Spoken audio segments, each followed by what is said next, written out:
সেদিন আমরা চলে গেছিলাম করলা কালীবাড়ি। আমাদের বাড়ির থেকে খুব কাছেই।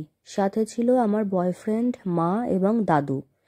আর এই ভিডিওটা বয়ফ্রেন্ডই করে দিয়েছে, সেই জন্য তার ছবি এখানে দেখানো পসিবল হয়নি।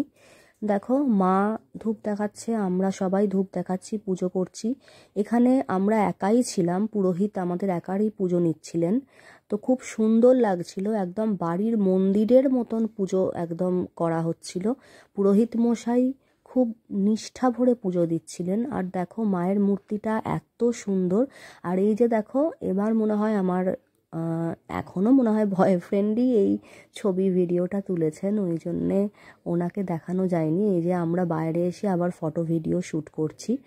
তারপরে কয়েকটা ছবি আমি ওর সাথে তুলেছিলাম, কিন্তু সেই ছবিগুলো এখানে দেওয়া পসিবল হচ্ছে না।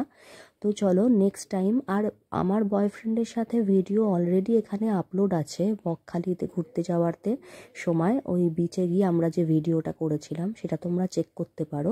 দেখো, দূর থেকে খুব সুন্দরভাবে দেখা যাচ্ছে। আর ফেরার পথে এই যে কুচি কুচি বাচ্চাগুলোকে দেখে আমরা বিশালভাবে আনন্দিত হয়ে পড়েছিলাম। আর এই যে বাঁদর বাচ্চাগুলো এত কিউট ছিল, এদের নাম ছিল দেব, কোয়েল আর রুক্মিণী, এই বাচ্চাটার নাম।